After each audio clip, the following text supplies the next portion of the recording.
Yes. Yes. Hello, students. Uh, there is a few doubts. There are few doubts uh, regarding the electrochemistry. Yes. पहला first confusion क्या है, एक Faraday's law होता है, आपने पढ़ा होगा, W is directly proportional to Q, यानी weight of the deposited species, weight of the deposited species is directly proportional to the charge passed through the solution. ठीक है, ये फैराडेज फर्स्ट लॉ आपने रीड किया होगा इलेक्ट्रोकेमिस्ट्री में। और proportional को रिमूव करने के लिए Z प्रोपोर्शनैलिटी कांस्टेंट यूज़ करते हैं Z। ठीक है, इक्विवेलेंस कांस्टेंट भी कहा जाता है इसे। ठीक है, और इसे प्रोपोर्शनैलिटी कांस्टेंट भी कहते हैं।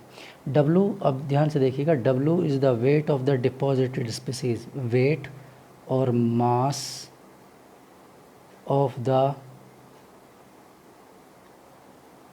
डिपॉजिटेड या डिस्चार्ज्ड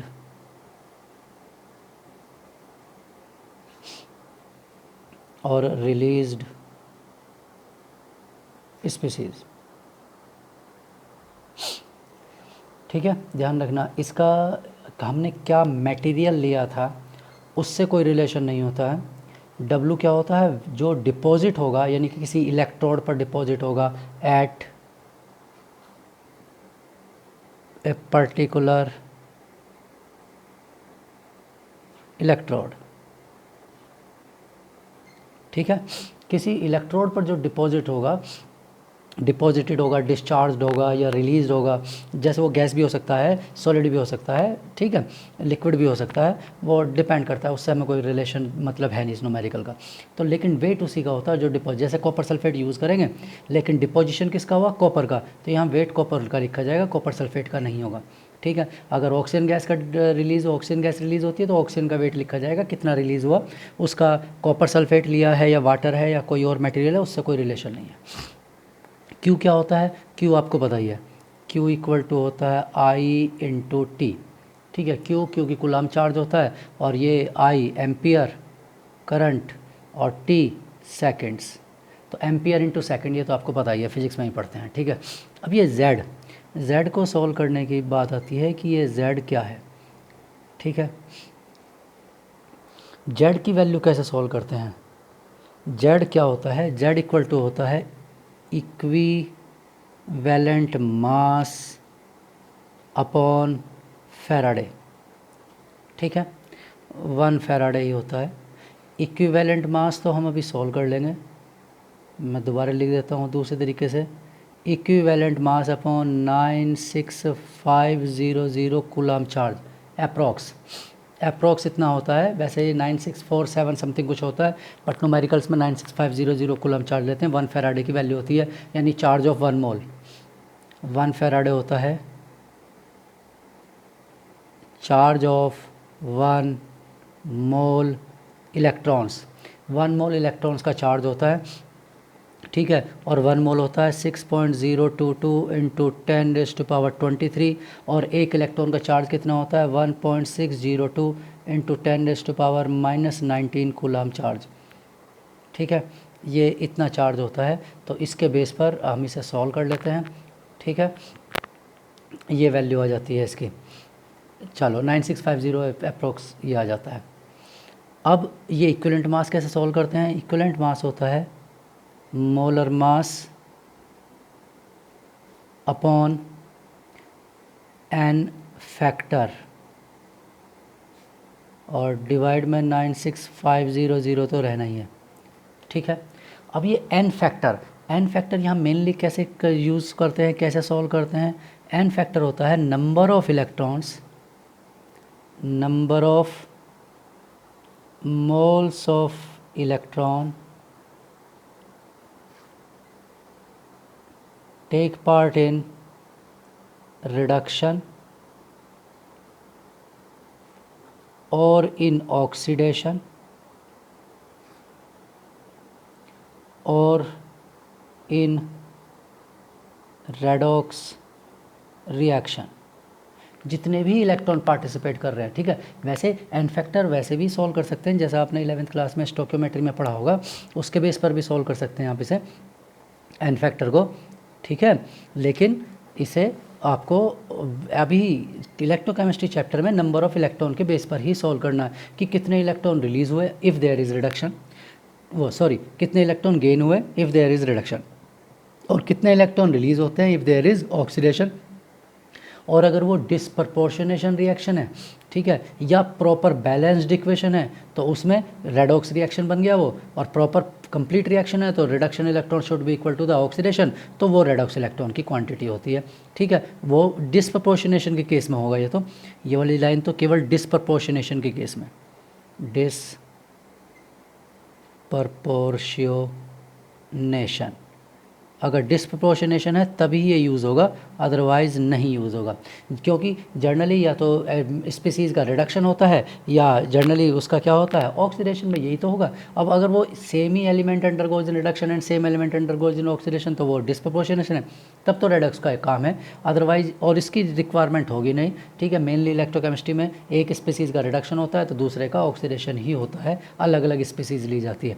तो एन फैक्टर एक तरह से क्या है, नंबर ऑफ इलेक्ट्रॉन जो भी उसमें पार्टिसिपेट कर रहे हैं, ठीक है, वो ध्यान रखना। अगर सिंगल इक्वेशन गिवन है, हाफ रिएक्शन गिवन है, तो हाफ हाफ में सॉल्व कर लो, ठीक है। लेकिन अगर वो प्रॉपर फुल सेल गिवन है, कंप्लीट सेल गिवन है, ठीक है, वैसे तो सेल होगा नहीं क्योंकि इसमें तो सिर्फ एक ही सॉल्यूशन लेंगे, लेकिन फिर भी अगर कहीं पर सेल है तो उसमें आपको बैलेंस करना पड़ेगा, इलेक्ट्रॉन्स मल्टीप्लाई या डिवाइड करके, तब उस केस में उसे लिखेंगे कितना, फिर वो पर मॉलिक्यूल हो जाएगा, ठीक है।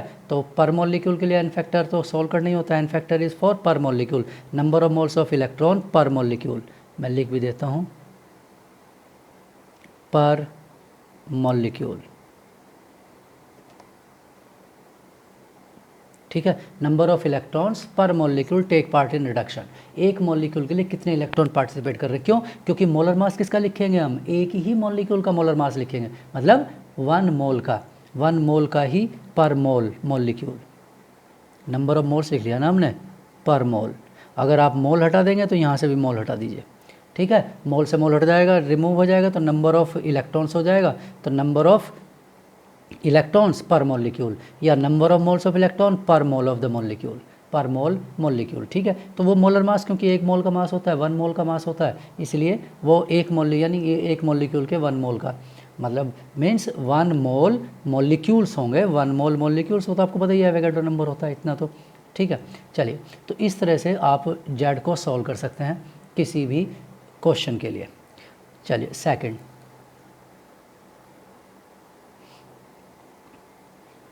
ये एक इलेक्ट्रोकेमिस्ट्री का क्वेश्चन है, ठीक है। ये है स्टैंडर्ड IIT 2002 का क्वेश्चन है, IIT 2002 आप देख लेना, ठीक, नोटबुक उसमें प्रीवियस ईयर बुक में मिल जाएगा। Standard electron potential data are useful for understanding the suitability of a oxidant in a redox reaction, redox titration. Some half cell reactions and their standard potential are given. कुछ half reactions given है, ठीक है। मैं वो reactions लिख रहा हूँ क्योंकि reactions लिखे बिना हम क्वेश्चन सॉल्व नहीं कर सकते। MnO4 नेगेटिव, एक्वस वगैरह मैं नहीं लिखूँगा, H पॉजिटिव ऑब्वियसली एक्वस है, 5 electrons, Mn2 positive plus 4H2O। जैसे अभी हम प्रीवियस में बात कर रहे थे, ये रिडक्शन है और इस रिडक्शन में 5 इलेक्ट्रॉन यूज़ हो रहे हैं, इसका मतलब इस मॉलिक्यूल का एन फैक्टर क्या होगा, 5 होगा, यानी इसके मोलर मास को, इस आयन के मोलर मास को हम किससे डिवाइड करेंगे, 5 से डिवाइड करेंगे, या मॉलिक्यूल होगा तो मॉलिक्यूल को डिवाइड करेंगे, ठीक है। इसका E0 गिवन है और ये रिडक्शन है, तो रिडक्शन की वैल्यू प्लस 1.52 वोल्ट, ठीक है। दूसरा सेकेंड वैल्यू क्या गिवन है, Cr2O7 नेगेटिव, सब एक्वस हैं, मैं लिख नहीं रहा हूँ एक्वस, 6 इलेक्ट्रॉन, यानी कि इसमें इसका एन फैक्टर क्या होगा, 6 होगा, इसका मोलर मास को डिवाइड बाय क्या करेंगे, 6 करेंगे, इक्विवेलेंट मास आ जाएगा, ठीक है। तो हमारे दोनों पर्पस सॉल्व हो गए, ये क्वेश्चन भी सॉल्व हो जाएगा और प्रीवियस वाला कि इक्विवेलेंट मास कैसे सॉल्व करेंगे वो भी। इसकी E0 वैल्यू गिवन है प्लस 1.38 वोल्ट। तीसरा आयरन 3 पॉजिटिव प्लस इलेक्ट्रॉन, इसका एन फैक्टर 1 होगा, आयरन 2 पॉजिटिव इसकी ई नॉट वैल्यू 0.77 वोल्ट। एक और वैल्यू है Cl2 +2 इलेक्ट्रॉन, ठीक है, इसकी भी वैल्यू गिवन है। और ये भी यानी कि इसका एन फैक्टर क्या होगा, इसका एन फैक्टर 2 होगा, यानी कि इसके 71 को 2 से डिवाइड करेंगे, इसका इक्विवेलेंट मास आ जाएगा। अगर हमें इक्विवेलेंट मास सॉल्व करना है तो ई नॉट, ठीक है, इक्विवेलेंट मास से ही जेड आता है। E not equal to positive 1.40 volt, यानी कि सभी पॉजिटिव वैल्यूज़ गिवन है, ठीक, ये है क्लियर। चलिए अब वो कहता है identify the incorrect statement. Identify the incorrect statement regarding the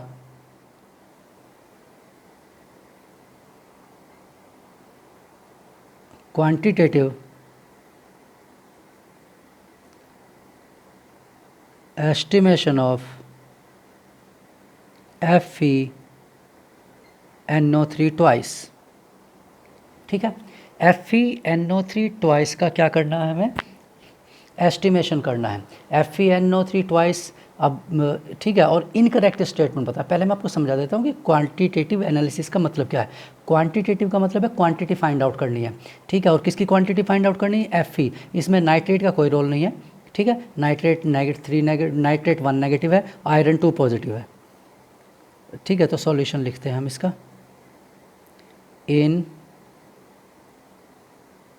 FeNO3 twice Fe has +2 state, ठीक है। इसका +2 स्टेट है। अब इस +2 स्टेट को हमें आयरन को नोट करना। अगर हमारे वैसे आयरन की वैल्यू, जितने आयरन के मोल्स होंगे, मान लो हमें आयरन, इसे पूरा कंपाउंड को बताना है, तो इसमें नाइट्रेट की रिक्वायरमेंट नहीं है।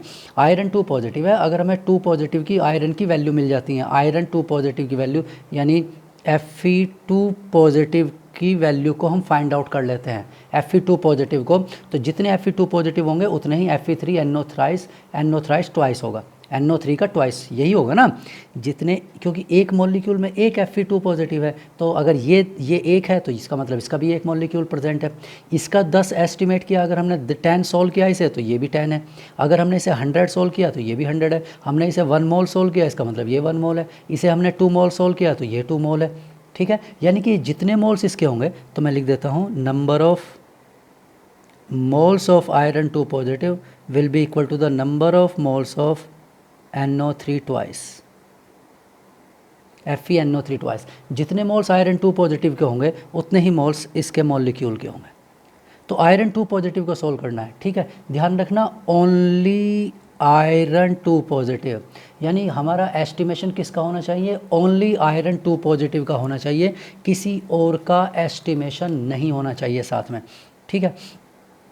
चलिए अब वो कहता है कि इनकरेक्ट स्टेटमेंट बताना, ये भी याद रखना है, इनकरेक्ट स्टेटमेंट, ठीक। अब देखिए यहाँ पर क्या लिखा हुआ है, पहला ऑप्शन है, पहला ही ऑप्शन देखते हैं, MnO4 can be used in aqueous HCl for the titration of, पहला statement, MnO4 negative can be used in aqueous HCl, in aqueous HCl for the, वो स्टेटमेंट नहीं लिखा, मैं ये अपनी तरफ से लिख रहा हूँ, ठीक है, for the estimation of iron 2 positive, ठीक है। तो आयरन 2 पॉजिटिव के एस्टिमेशन, ये पूरा नहीं लिखा मैंने, क्यों, क्योंकि इसे ही तो सॉल्व करना है, ये जितना ये सॉल्व हो जाएगा इसका आंसर आ जाएगा, तो हमने ये लिख लिया, ठीक है। और ये लैंग्वेज उसमें नहीं लिखा है, ध्यान रखना क्वेश्चन में, ये तो मैं सिर्फ ऐड कर रहा हूँ, क्योंकि ऊपर की लैंग्वेज को इसमें ऐड कर दिया मैंने, जिससे कि पूरा स्टेटमेंट बन जाए। तो ये कह रहा है, ठीक है, MnO4 कैन बी यूज्ड, तो MnO4 नेगेटिव हमारे पास है, MnO4 नेगेटिव, साथ में होगा क्या, आयरन 2 पॉजिटिव, और किसकी प्रेजेंस में कह रहा है, वो HCl की प्रेजेंस में, ठीक है। अब देखते हैं प्रोडक्ट क्या बनेगा। MnO4 नेगेटिव, हमने अभी प्रीवियस रिएक्शन में देखा है कि MnO4 नेगेटिव जब एसिडिक मीडियम यानी H पॉजिटिव यानी HCl, इसकी प्रेजेंस में Mn2 पॉजिटिव में कन्वर्ट हो जाता है, तो Mn2 पॉजिटिव में कन्वर्ट हो गया, ठीक है, Mn2 पॉजिटिव में। आयरन 2 पॉजिटिव, अब देखिए यहाँ तो लिखा है आयरन 3 पॉजिटिव से आयरन 2 पॉजिटिव, ये दिया हुआ है, लेकिन हमें तो यहाँ 2 पॉजिटिव लिखा है, तो क्या 2 पॉजिटिव 3 पॉजिटिव में कन्वर्ट होगा? अभी देख लेते हैं, पता चल जाएगा। देखिए यहाँ पर आयरन 3 पॉजिटिव से इलेक्ट्रॉन गेन करके, यानी कि इसकी रिडक्शन पोटेंशियल की वैल्यू, इसका SRP 0.77 है, ठीक है, और MnO4 नेगेटिव का इसका SRP 1.52 वोल्ट है, ठीक है। अब आपको एक स्टेटमेंट लिखवाया होगा, कई बार लिखवाया हुआ है, हायर द SRP, मैं यहाँ लिख देता हूँ, दोबारा से लिख देता हूँ, higher the SRP easier will be the reduction,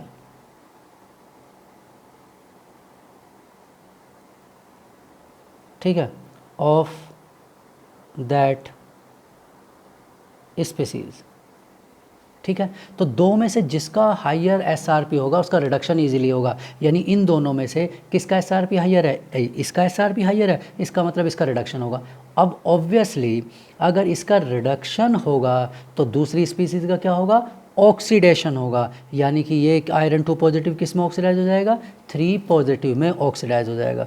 तो यहाँ पर इजीली आयरन 3 पॉजिटिव आ जाएगा, ठीक है, क्लियर, ये हुआ। अब देखते हैं HCl, यहाँ पर एक और भी लिखा हुआ है HCl, मतलब H का तो कोई रोल है नहीं, Cl नेगेटिव है यहाँ पर, तो Cl नेगेटिव। अब Cl नेगेटिव का SRP दिया हुआ है 1 पॉइंट, इसका मतलब Cl2 का Cl नेगेटिव का इसका SRP दिया हुआ है 1.40, it is still less, it is less than 1.52, ये इससे कम है। और अभी क्या बताया? Higher the SRP easier will be the reduction of that species, यानी MnO4 नेगेटिव का रिडक्शन होगा। इसके कंपैरिजन में iron 2 positive undergoes in oxidation as well as Cl negative undergoes in oxidation, यानी ये Cl नेगेटिव भी क्या होगा? किसमें? Cl2 में ऑक्सीडाइज हो जाएगा। Means MnO4 negative being of a higher SRP value, it oxidize the iron 2 positive as well as Cl negative of HCl, ठीक है, due to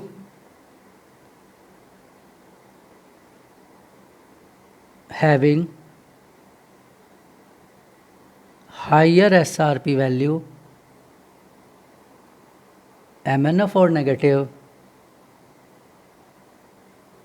oxidized the iron 2 positive as well as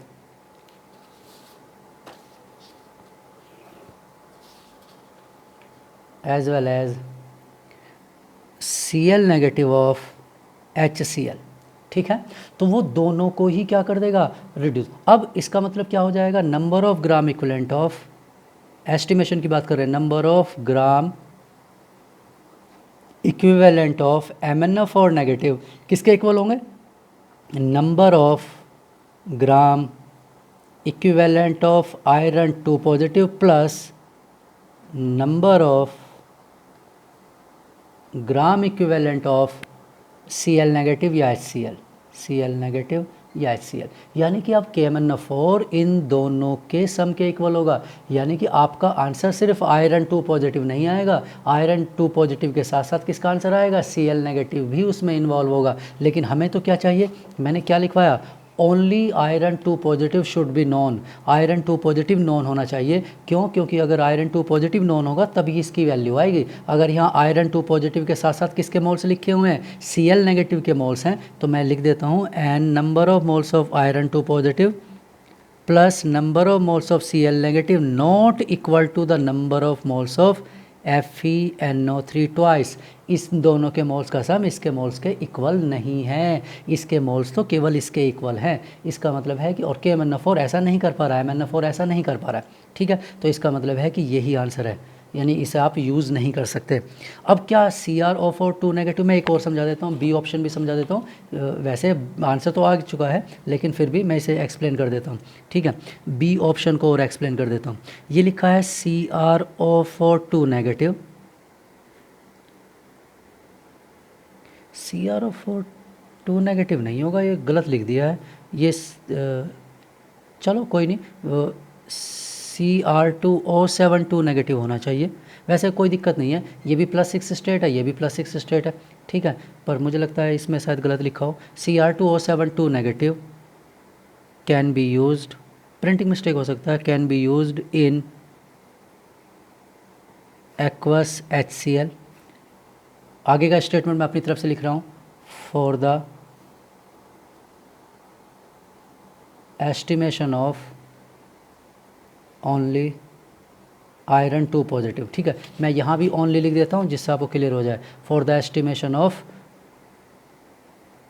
only, ये हमने अपनी तरफ से language लिखा है, ठीक है, समझने के लिए, और ऐसे ही यहाँ भी लिखा हमने, ठीक है। अब वो ओनली को सेटिस्फाई नहीं कर पा रहा था, तो अब ये देखते हैं कि ये ओनली को सेटिस्फाई करता है या नहीं करता है। इक्वेशन क्या होगी, Cr2O7 2 negative plus iron 2 positive in presence of HCl, ठीक है। चलिए देखते हैं, इससे तो बनेगा Cr3 पॉजिटिव, ठीक। चलिए अब बैक पेज पर चलते हैं और न्यूमेरिकल डेटा देखते हैं। चलिए न्यूमेरिकल डेटा देखते हैं। इसका न्यूमेरिकल डेटा है Cr2O7 का SRP वैल्यू 1.38 वोल्ट, और आयरन 2 इसका है 0 पॉइंट, तो इसकी हायर वैल्यू है, higher the SRP easier will the red. अगर इसका रिडक्शन होगा तो ऑब्वियसली आयरन 2 पॉजिटिव क्या हो जाएगा, ईजिली अंडरगोज इन ऑक्सीडेशन, उसका ऑक्सीडेशन होगा जिसकी लोअर वैल्यू है। तो क्या Cl नेगेटिव का भी ऑक्सीडेशन होगा, नहीं होगा, बिकॉज इट इज़ हायर। तो Cl नेगेटिव का यानी Cl2 का SRP या Cl2 का कहेंगे, तो Cl2 का SRP is higher, it is higher than 1.38 volt, ये 1.38 वोल्ट से हायर है, इसीलिए इसका रिएक्शन नहीं होगा, only iron 2 positive can react. तो यहाँ पर बनेगा आयरन 3 पॉजिटिव और कोई Cl नहीं बनेगा, ठीक है, मतलब Cl नेगेटिव ही रहेगा, ठीक है, वो Cl है, Cl नेगेटिव ही रहेगा, लेकिन Cl2 नहीं होगा, देयर इज़ नो Cl2, कोई Cl2 नहीं होगा। इसका मतलब ये करेक्ट स्टेटमेंट है, ये करेक्ट है, करेक्ट, यानी कि आप ओनली Fe2 पॉजिटिव, तो मैं यहाँ लिख सकता हूँ number of gram equivalent of Cr2O7 2 negative equal to number of gram equivalent of iron 2 positive only. ये केवल इसी को ही सॉल्व करेगा, यानी इसके जितने ग्राम इक्विवेलेंट यूज़ होंगे इसका मतलब उसके इतने ग्राम इक्विवेलेंट प्रेजेंट होंगे, और इसके ग्राम इक्विवेलेंट से इसके मोल्स आ जाएंगे, ठीक है, क्योंकि एन फैक्टर तो 1 है इसका, और इसके मोल से क्या आ जाएगा, FeNO3 ट्वाइस के मोल्स आ जाएंगे, ठीक है। तो इस तरह से आप इस क्वेश्चन को ऐसे ही, सी ऑप्शन होगा, सी भी करेक्ट स्टेटमेंट है, वो भी यूज़ हो सकता है। MnO4 can be used in aqueous H2SO4, MnO4 को H2SO4 में यूज़ कर सकते हैं क्योंकि सल्फेट का डेटा गिवन नहीं है। Cr2O7 2 negative can be used in aqueous H2SO4, वो भी यूज़ कर सकते हैं, ठीक है, उससे तो कोई प्रॉब्लम नहीं है। केवल MnO4 नेगेटिव को HCl के साथ यूज़ नहीं कर सकते, तो आंसर विल बी ए, ठीक है, क्लियर। चलिए, तो यही डाउट थे, और कोई भी आपके डाउट हैं तो आप बताइए, मैं इसी तरह से आपके डाउट, कोई टॉपिक है पर्टिकुलर किसी चीज़ से रिलेटेड, किसी चैप्टर से रिलेटेड, तो वो बताइए, उसे मैं डिस्कस कर ऐसे एक्सप्लेन कर दूंगा, ठीक है, स्टेप बाय स्टेप उसके बारे में बता दूंगा, और आपको यूट्यूब का लिंक सेंड कर दूंगा, उसे आप देखिए, ठीक है, और PDF भी भेज दूंगा इसका। Okay, good day, take care, and do more questions, do more practice, and if you feel any problem then send it to me, ठीक है, without any hesitation. Okay, good day.